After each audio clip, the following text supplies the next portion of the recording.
और आइए शुरू करते हैं न्यूज पथ पर सफर। सबसे पहले ऐसी तस्वीरें जिनका जिक्र सरे राह है। ये तस्वीरें सुर्खियों में भी है और सोशल मीडिया में भी है।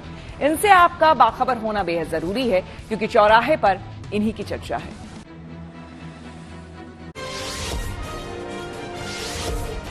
बिहार के कटिहार में राहुल गांधी ने एक बच्चे की सालों की ख्वाहिश पूरी कर दी।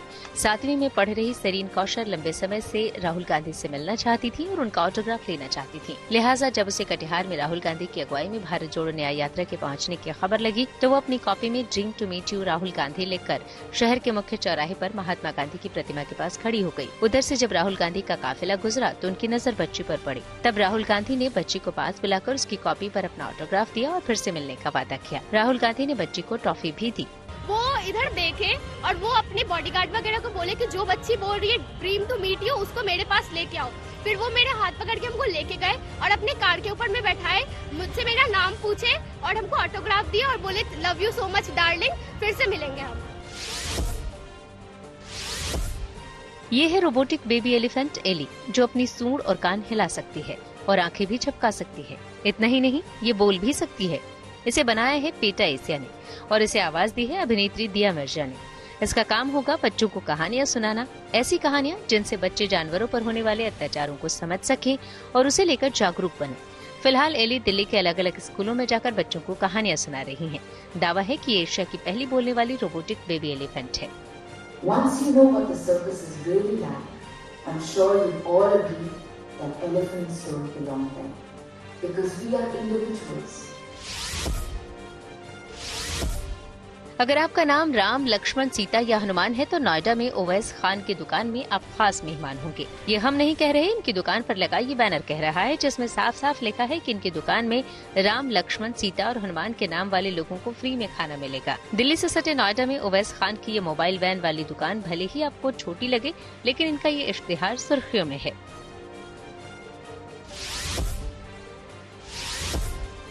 एक बुजुर्ग महिला ने करीब 23 करोड़ की संपत्ति अपने पालतू कुत्ते और बिल्लियों के नाम कर दी। मामला चीन के शंघाई शहर का है। चर्चा है कि महिला ने अपने बच्चों की बेरुखी से तंग आकर ये फैसला लिया।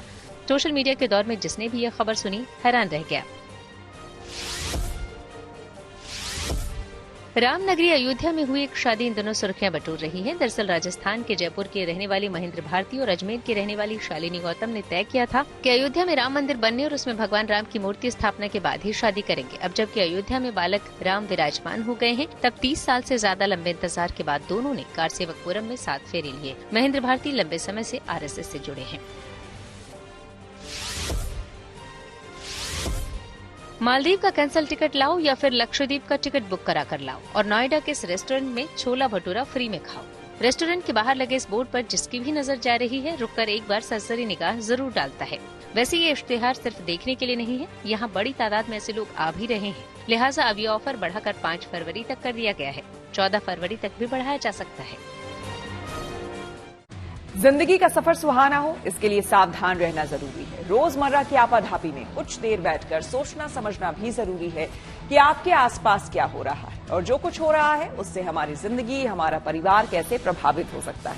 इसलिए हॉर्न बजाकर बाखबर करने वाली खबर जरूरी होती है। और आज की ये खबर यूपी के सामूहिक विवाह योजना से जुड़ी है। कमजोर तबके की लड़कियों की शादी के लिए सरकार की ये योजना बहुत अच्छी है, लेकिन इस योजना में कई जगहों पर फर्जीवाड़े की शिकायत मिली है।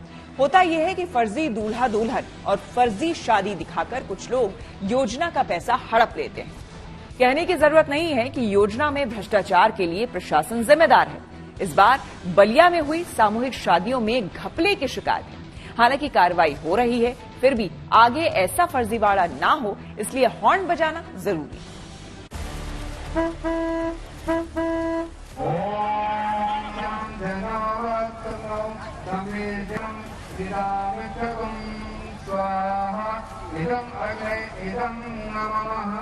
मंगलम भगवान विष्णु मंगलम गरुड़ध्वज। सब मंगल है, सबका मंगल है। वर का मंगल, वधू का मंगल, विवाह कराने वालों का मंगल, कर्मचारियों का मंगल, अधिकारियों का मंगल, सिस्टम का मंगल, सत्ताधारियों का मंगल। ये माहौल ही मंगलकारी है। पर्दे के पीछे का खेल नहीं, भ्रष्टाचार की खुली छूट है। दिखती तो शादी है, पर असल में सरकारी योजना में लूट है। सबका भला हो रहा है, सबका मंगल है। गुलाबी जोड़े में सजी दुल्हनों की कतार देखिए, शामियाने में दूल्हों की भरमार देखिए। तय नहीं कर पाएंगे कि शादी हो रही है या खेल तमाशा हो रहा है। किसी ने माइक पर निर्देश दिए तो तमाम दुल्हनों ने अपने हाथ से ही अपने गले में माला डाल ली। कभी देखा है ऐसा विवाह? घूंघट की आड़ में किसी का चेहरा नजर नहीं आया। बड़ी सफाई से दुल्हन की पहचान छिपा ली गई। अब नजर डालिए शादी करने आए लड़कों पर। इनमें कईयों ने चेहरे पर रुमाल बांध रखा है, किसी ने साफे से चेहरा ढक लिया है, कोई कैमरे में मुंह चुराए बैठा है। मतलब ये कि दूल्हे राजा को चेहरा नहीं दिखाना है। आप पूछेंगे कि लड़का शादी करने आया है या उसे किसी ने सजा सुनाई है? यही तो खेल है, इसी में तो कमाई है। कोई लड़का ये शादी समारोह देखने आया था, उसे भी दूल्हे की पगड़ी पहनाकर मंडप में बैठा दिया गया। कोई पास में खेल रहा था, उसे भी पकड़ लाए। बच्चों से कहा गया कि क्रिकेट क्या खेलना, शादी का खेल खेलो, पैसे मिलेंगे। इस तरह तमाम दूल्हे जमा हो गए। इधर उधर से हर उम्र की दुल्हनें भी आ गईं, मंत्र भी पढ़ दिए गए, गीत भी गाए गए, फोटो खींची गई।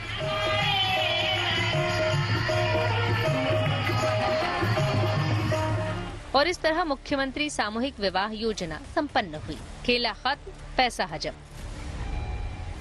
गरीबों की शादी के नाम पर जो एक शानदार योजना यूपी में चलाई जा रही है, उसका जमीन पर क्या हाल है देख लीजिए, समझ लीजिए।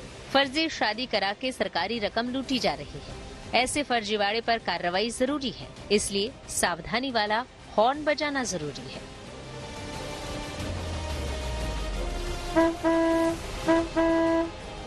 सबसे पहले आपको बताते हैं कि जिस योजना में फर्जीवाड़े की ये तस्वीर है, वो योजना क्या है।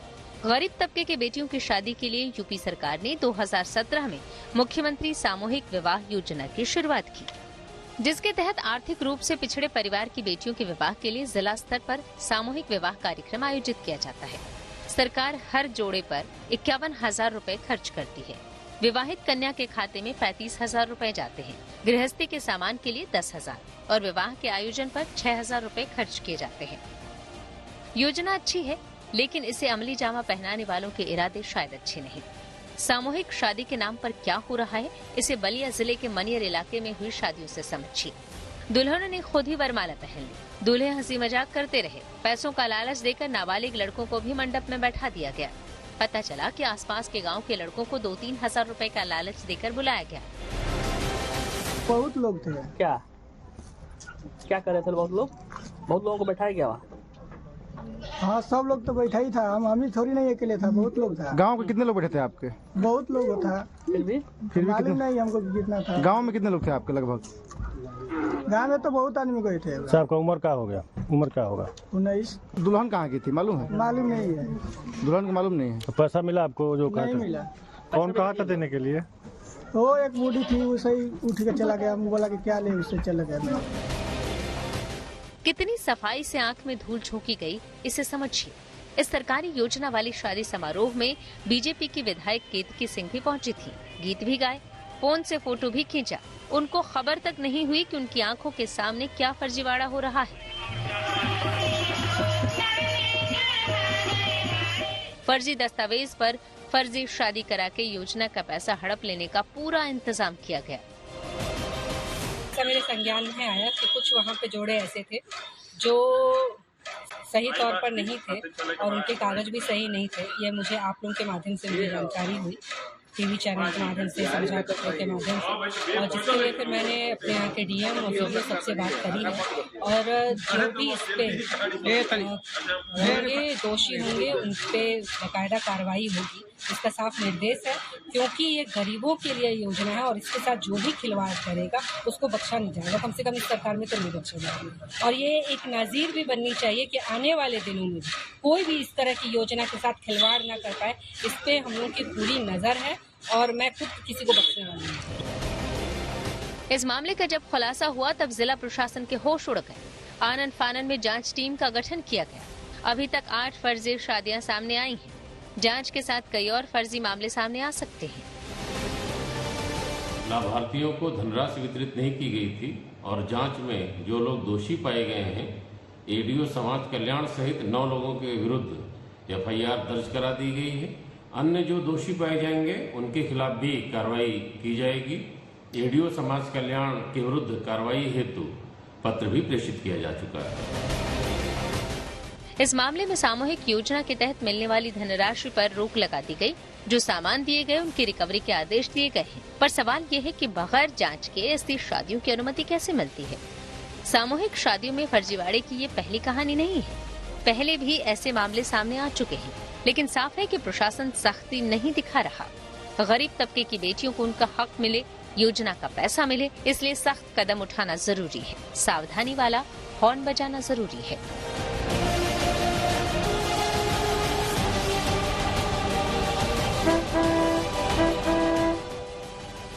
बलिया से अनिक अकेला के साथ bureau report, good news today.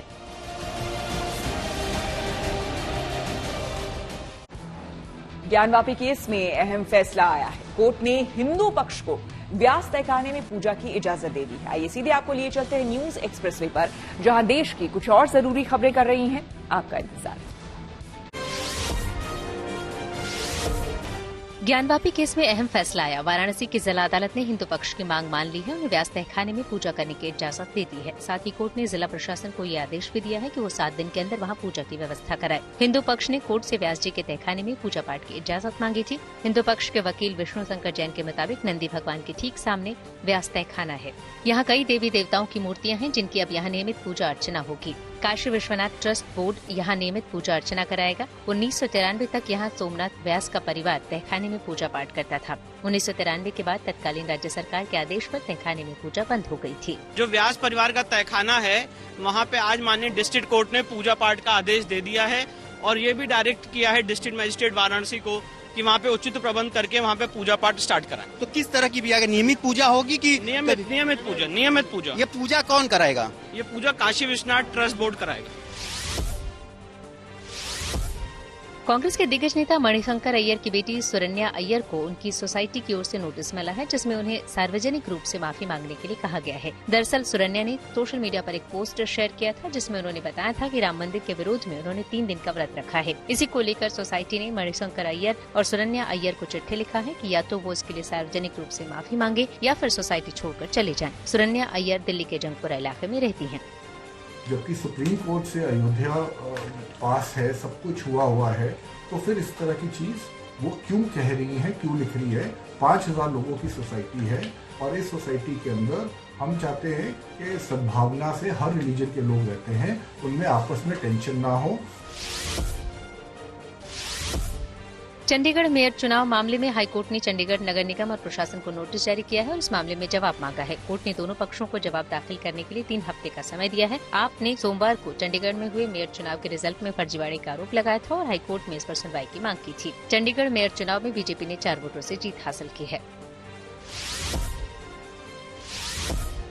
Delhi के मुख्यमंत्री अरविंद केजरीवाल को ईडी ने एक बार फिर समन भेजा है और इसी हफ्ते पेश होने के लिए कहा है। ये 5वीं बार है जब शराब घोटाले में पूछताछ के लिए ईडी ने सीएम केजरीवाल को समन भेजा है। इससे पहले भेजे गए ईडी के समन को मुख्यमंत्री केजरीवाल ने बदले की कार्रवाई बता दिया था और ईडी के सामने पेश नहीं हुए।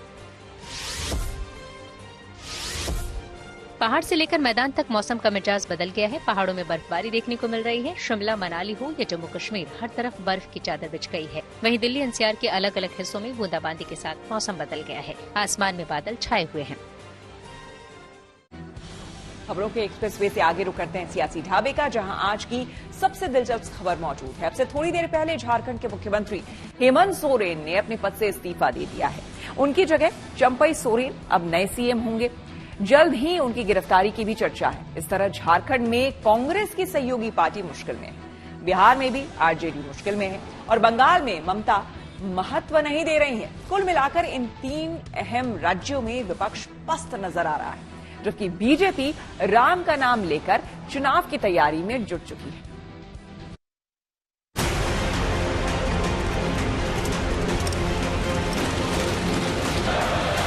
आप सभी को 2024 के वर्ष का राम राम।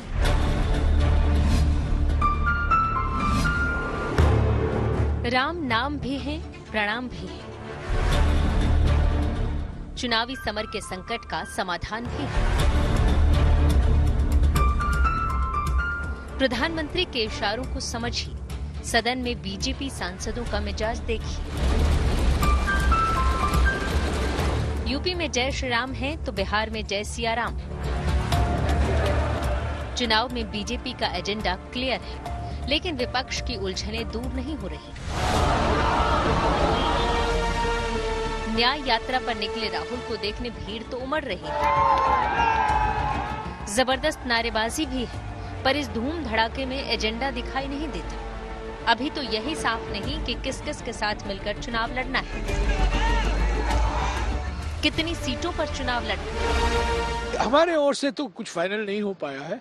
देखिए, जब हम एक गठबंधन में होते हैं, जब बातचीत चल रही होती है, तो बेहतर होगा कि सब एक ही आवाज में बोले।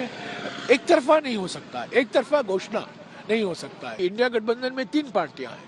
अगर हमें अलग अलग लड़ना है तो औपचारिक तौर से हमें कहना चाहिए कि हम अलग लड़ेंगे। अब तक हम ये मानकर चल रहे हैं कि इंडिया गठबंधन एक होकर पश्चिम बंगाल में भी लड़ेगा। कांग्रेस की गलतफहमी का जवाब नहीं। जब नीतीश के नेता बीजेपी से बात कर रहे थे, तब भी कांग्रेस को उनकी दोस्ती पर यकीन था। अखिलेश एक तरफा सीटों का ऐलान कर रहे हैं, पर कांग्रेस मौन है। बंगाल में टीएमसी भी लगातार साथ छोड़ने का संकेत दे रही है, पर कांग्रेस की उम्मीद है कि जाती नहीं। हाँ, ममता किसी मुगालते में नहीं। আমি কংগ্রেসকে বললাম, তোমাদের একটাও এমএলএ নেই, দুটো এমপি সিট মালদায় দুটো আমি তোমাদের দিচ্ছি, আমরা জিতিয়ে দেবো। বলল না, আমার অনেক চাই। আমি বললাম, তোমাকে আমি একটাও দেব না, তুমি তো আগে সিপিএম এর সঙ্গ ছাড়ো, তুমি সিপিএম তোমার নেতা।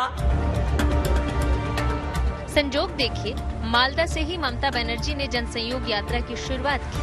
कांग्रेस और बीजेपी पर एक साथ बरसी और उसी मालदा से राहुल ने एक बार फिर पश्चिम बंगाल में एंट्री ली। कटिहार से मालदा जाते हुए उनकी कार का शीशा टूट गया। पहले कहा गया कि पत्थरबाजी हुई है। कांग्रेस ने सफाई दी कि भीड़ की वजह से शीशा टूटा। बाद में राहुल बस पर सवार हो गए। पीछे से किसी ने, हो सकता कोई पत्थर, पीछे से कोई पत्थर मारे होंगे। इतना भीड़ भाड़ में किसी ने पत्थर मारे होंगे। सरकार ये सूबों की जो पुलिस बल है, ये पुलिस ना अनदेखी कर रहे हैं।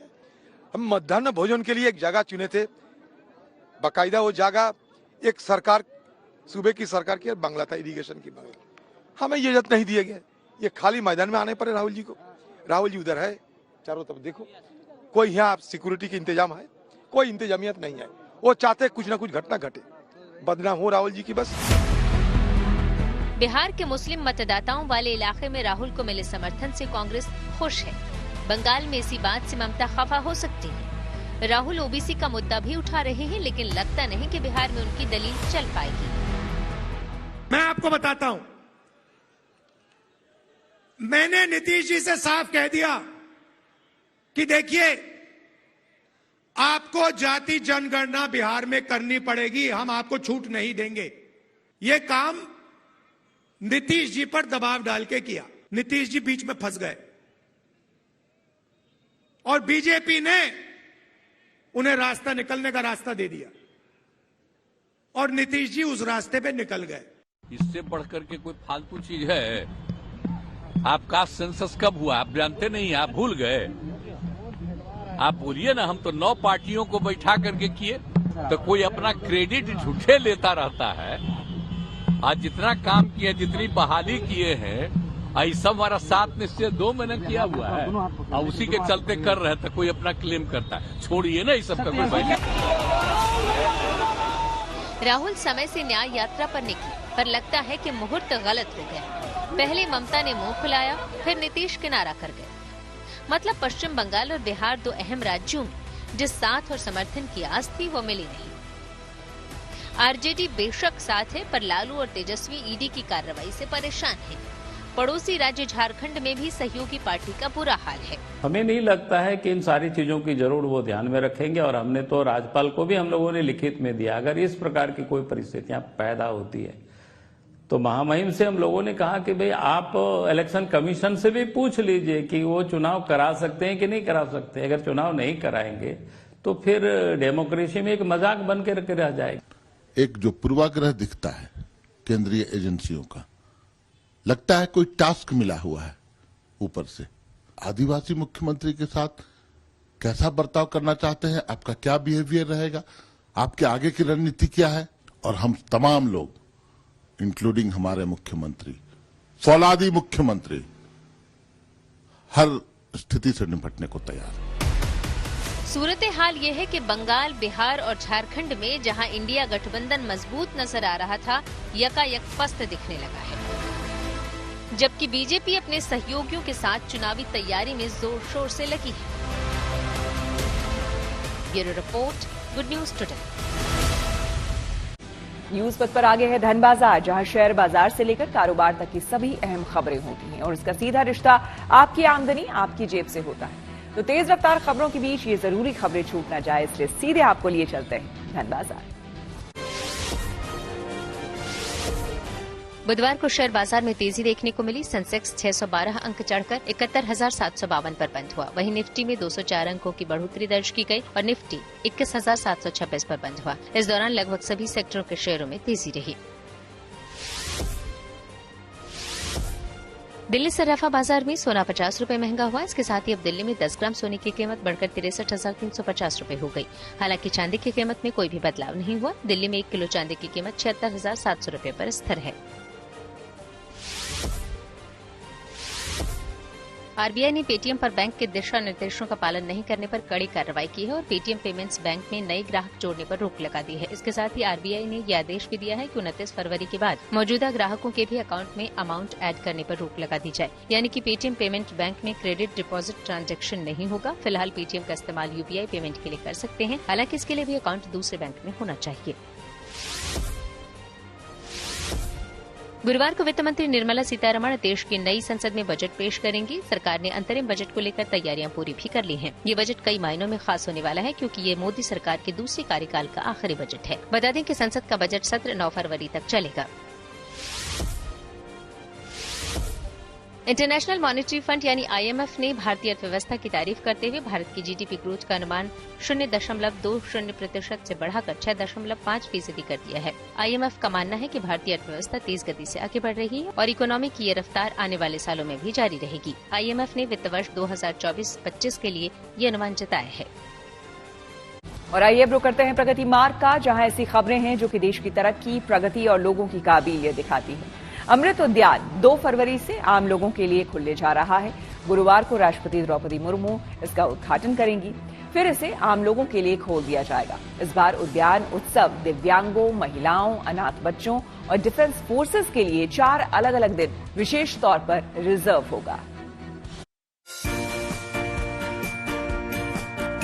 कुछ पल सुकून से बिताना है,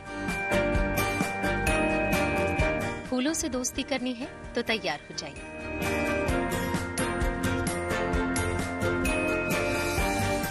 दिल्ली का अमृत उद्यान आपके स्वागत के लिए तैयार है। वही अमृत उद्यान जिसे आप अब तक मुगल गार्डन के नाम से जानते रहे हैं। अगर बीते सालों में बस अरमान सजा कर रह गए हैं तो इस बार इरादा पक्का कर लीजिए, क्योंकि इस बार अमृत उद्यान की रौनक कुछ खास रहने वाली है। राष्ट्रपति भवन में बनाए हुए अमृत उद्यान को राष्ट्रपति भवन की आत्मा के तौर पर देखा जाता है। सर लुटियंस की वाइफ ने तो ये तक कहा था कि ये स्वर्ग जैसा है। स्वर्ग जैसे अमृत उद्यान का पिछले साल नाम बदला। इससे पहले इसे मुगल गार्डन कहा जाता था और यहाँ पर अलग अलग किस्म के आपको फूल नजर आएंगे, बात चाहे ट्यूलिप्स की हो, गुलाबों की हो। कई तरह के गुलाब जो आप बाहर नहीं देखते होंगे वो इस अमृत उद्यान में यहाँ मौजूद है। हर बार जब अमृत उद्यान को आम लोगों के लिए खोला जाता है तो ये किसी थीम पर बेस्ड होता है। इस बार की थीम है अमृत गार्डन और सिग्नेचर गार्डन। हर बार की तरह यहाँ लॉन्ग गार्डन में आप रंग बिरंगे शोख गुलाबों की खुशबू से सराबोर होंगे, तो वहीं सर्कुलर गार्डन में ट्यूलिप के हजारों रंग आपका मन मोह लेंगे। इस बार ट्यूलिप को इस तरह से लगाया गया है कि सुबह सूरज की पहली किरण पड़ने से लेकर जब शाम ढलेगी तब तक ट्यूलिप खिलने का सिलसिला जारी रहेगा। यानी आप सुबह आए या शाम खिलते हुए ट्यूलिप को देख सकेंगे। 2 फरवरी से राष्ट्रपति भवन का ये अमृत उद्यान आपके लिए खुल जाएगा। इसके लिए आपको कोई भी एंट्री फीस नहीं देनी होगी। आप प्रेसिडेंट ऑफ इंडिया की वेबसाइट पर जाकर आसानी से रजिस्ट्रेशन करा सकते हैं। अगर आप फिजिकल मोड में भी एंट्री करना चाहें, तो आप राष्ट्रपति भवन के गेट नंबर 35 पहुंचकर एंट्री ले सकते हैं। इस वक्त जहां मैं मौजूद हूं, इसे सर्कुलर गार्डन कहते हैं। ये ट्यूलिप्स के लिए जाना जाता है। कई किस्म के ट्यूलिप यहाँ मौजूद हैं। दुर्लभ प्रजातियां जो आपने बाहर नहीं देखी होंगी, वो भी यहाँ पर लगाई गई हैं। लोगों के लिए 2 फरवरी से खुलेगा। लोग 10 बजे से लेकर 5 बजे तक यहाँ आ सकते हैं, फूलों के नजारे देख सकते हैं, अपने परिवार के साथ वीकेंड्स को एंजॉय कर सकते हैं। सिर्फ मंडे आपको नहीं आना है। 2 फरवरी से जब ये आम लोगों के लिए खुलेगा तो रजिस्ट्रेशन प्रक्रिया भी बेहद आसान होगी। आप आसानी से ऑनलाइन रजिस्टर करिए, अपने परिवार के साथ यहाँ पर आकर घूमिए, क्योंकि इस अमृत उद्यान को यूं ही नहीं स्वर्ग कहा जाता है, यूं ही नहीं इसे राष्ट्रपति भवन की आत्मा कहा जाता है। वीडियो जर्नलिस्ट अश्विनी हेलन के साथ Neetu Jha, good news today, Delhi. Madras high court ने मंदिरों में गैर हिंदुओं के प्रवेश को लेकर एक बड़ा फैसला दिया है। मद्रास हाईकोर्ट की मदुरई बेंच ने तमिलनाडु सरकार को आदेश दिया है कि हिंदू मंदिरों में गैर हिंदू प्रवेश न करें। हाईकोर्ट ने तमिलनाडु के हिंदू धार्मिक और धर्मार्थ बंदोबस्ती विभाग को राज्य के सभी मंदिरों में पाबंदी वाले बोर्ड लगाने को कहा है। हिंदू मंदिरों पर लगने वाले इन बोर्ड में ये लिखा होगा कि गैर हिंदुओं का मंदिर में प्रवेश वर्जित है और वे सिर्फ कोडिमारम यानी कि प्रवेश द्वार के तुरंत बाद लगे ध्वज स्तंभ तक ही जा सकते हैं। हाईकोर्ट ने कहा है कि अगर गैर हिंदू मंदिरों में प्रवेश करते हैं तो उन्हें शपथ पत्र देना होगा कि वे देवी देवताओं में विश्वास करते हैं और हिंदू धर्म की परंपराओं का पालन करने के लिए तैयार है। इसके साथ ही मंदिर प्रशासन को भी देवी देवताओं के दर्शन करने वाले गैर हिंदुओं के नाम अपने रजिस्टर में दर्ज करने होंगे। हाईकोर्ट ने ये आदेश डिंडीगुल जिले के पलनी में बने स्वामी मुरुगन मंदिर में केवल हिंदुओं को प्रवेश की अनुमति देने के लिए दायर एक याचिका पर दिया है। दरअसल इस याचिका में कहा गया कि कुछ गैर हिंदुओं ने मंदिर को पर्यटन स्थल बताते हुए जबरन प्रवेश करने की कोशिश की ताकि वे पिकनिक मना सके। हाईकोर्ट ने याचिका पर सुनवाई करते हुए फैसला दिया कि सिर्फ पलनी मंदिर ही नहीं, सभी हिंदू मंदिरों में गैर हिंदुओं के प्रवेश को रोकने के लिए बोर्ड लगाए जाए। सुनवाई के दौरान तमिलनाडु सरकार ने तर्क दिया कि भगवान में आस्था रखने वाले गैर हिंदुओं के प्रवेश पर प्रतिबंध लगाने से न केवल उनकी धार्मिक भावनाओं को ठेस पहुंचेगी बल्कि ये उनके अधिकारों के विपरीत भी होगा। लेकिन कोर्ट ने सरकार के इस तर्क को खारिज करते हुए कहा कि सरकार गैर हिंदुओं की भावनाओं को लेकर तो चिंतित है, जो कि हिंदू धर्म में विश्वास नहीं रखते, लेकिन हिंदुओं की भावनाओं का ख्याल नहीं है। कोर्ट ने साफ तौर पर कहा है कि संविधान के तहत हिंदुओं को भी अपने धर्म को मानने और उसका पालन करने का मौलिक अधिकार है। कोर्ट ने मीडिया में आई कुछ अप्रिय घटनाओं का जिक्र करते हुए कहा कि मंदिर कोई पिकनिक स्पॉट या फिर टूरिस्ट स्पॉट नहीं है जहां गैर हिंदू जाकर कुछ भी करें। कोर्ट ने कहा कि इस तरह की घटनाएं संविधान के तहत हिंदुओं को दिए गए मौलिक अधिकारों में पूर्ण हस्तक्षेप करने जैसी, जिन्हें रोकने की जिम्मेदारी सरकार की है। मद्रास हाईकोर्ट ने कल एक बहुत ही महत्वपूर्ण ऑर्डर दिया है। कल कोर्ट ने ये बताया कि तमिलनाडु के जो फेमस पलनी मंदिर है वहाँ पे नॉन हिंदूज का एंट्री प्रोहिबिटेड है। कोर्ट ने ये बताया कि अगर नॉन हिंदूज को अंदर जाना है, मंदिर के अंदर जाना है, तो उनको एक अंडरटेकिंग देना पड़ेगा टेम्पल अथॉरिटीज को, ये बताकर कि वो हिंदू धर्म और भगवान को मानते हैं। अंडरटेकिंग देना पड़ेगा अगर उनको मंदिर के अंदर जाना है। और कोर्ट ने ये भी एक महत्वपूर्ण चीज कही है कि मंदिर जो है वो एक पिकनिक स्पॉट नहीं है। वहाँ पे जो भी कार्यक्रम होता है वो पूरे अनुशासन से होना चाहिए और पूरे आगम शास्त्र के हिसाब से होना चाहिए। तो ये एक पिकनिक स्पॉट नहीं है, ये सबको मन में रखना पड़ेगा। यही कोर्ट का एक ऑब्जर्वेशन भी आया है। कैमरामैन डैनियल के साथ शिल्पा, GNT के लिए। मद्रास हाईकोर्ट के इस बड़े फैसले का असर पूरे देश में देखने को मिल सकता है। हमने दिल्ली के लोगों से इस फैसले को लेकर बात की और उनकी राय जानने की कोशिश की। एक जजमेंट आया है तमिलनाडु में, उसमें कहा गया कि एक पर्टिकुलर एक मंदिर है, अगर कोई दूसरे धर्म का है तो वो उस मंदिर में अगर जाएगा तो पहले रजिस्टर में एंट्री करेगा कि मेरी आस्था है हिंदू धर्म में और मैं सारी पूजा पाठ करूंगा, तभी उसको एंट्री मिलेगी। ये चीज सही है या गलत है? मेरे हिसाब से तो सही है। जब पाकिस्तान में भी हिंदुओं को एंट्री करने से पहले उनका वो सब चीज करा जाता है, तो फिर दूसरे धर्मों के लिए क्यों नहीं? सिर्फ हिंदू के लिए सारी रिस्ट्रिक्शंस क्यों हैं? और धर्म अपने अपने देश में करते हैं। पाकिस्तान में तो गला भी काट दिया जाता है, तब भी लोग कुछ नहीं बोलते, और हिंदुस्तान में हिंदू बोले तो भी उसको चुप कराया जाता है। तो मतलब जो भी हिंदू के मंदिर हैं वहाँ पर नहीं, आपको लगता है अलाउ नहीं करना चाहिए? नहीं करना चाहिए। जब मक्का मदीना में भी जाने से पहले उनको गाय का मांस ये सब चीजें खिलाई जाती, तो हम लोग क्यों अपने धर्म के लिए पीछे हटे? जब वो लोग अपने धर्म के लिए पीछे नहीं हटते तो हम क्यों हटे? देखिए, ये रीजन है ना, वो बहुत कंट्रोवर्शियल है, क्योंकि मंदिर में कोई भी आ सकता है। ऐसा तो है नहीं कि सिर्फ हिंदू ही आ सकते हैं। अब ये पर्सन टू पर्सन इंटेंशन पे डिपेंड करता है कि इसकी इंटेंशन मंदिर में जाके क्या है। तो ये बहुत कंट्रोवर्शियल डिसीजन है। अगर वो रजिस्टर में एक लिख के दे रहे हैं कि मेरी आस्था है हिंदू धर्म में, मैं सारे पूजा पाठ करता हूँ, सारे रिचुअल्स फॉलो करता हूँ, उसके बाद ही उनको एंट्री मिलेगी। अगर वो ऐसा करते हैं तो ठीक है। हाँ, वो बिल्कुल सही है, वो बिल्कुल सही है, उस चीज में कुछ गलत नहीं है। अगर आपको पता है वो बंदा मंदिर में करना क्या जा रहा है, वो बिल्कुल सही है। कोर्ट ने ये भी कहा है कि मंदिर कोई पिकनिक स्पॉट नहीं है कि जो आए चला आए और जो चीज लेके, कोई खाने को कुछ लेके आ रहा है, कोई कुछ और लेके आ रहा है, वो गलत है। भगवान के मंदिर में आस्था से आना चाहिए, पिकनिक मनाने नहीं आना चाहिए। गाइडलाइन होनी चाहिए, बहुत ज्यादा जरूरी है। और दूसरी चीज ये है, आपने बोला कि टूरिस्ट पैलेस ज्यादा बन चुका है आजकल रिलीजियस से ज्यादा। कोर्ट ने कहा है कि temple is not a picnic spot. हाँ, वो हम लोगों ने बना दिया है ना।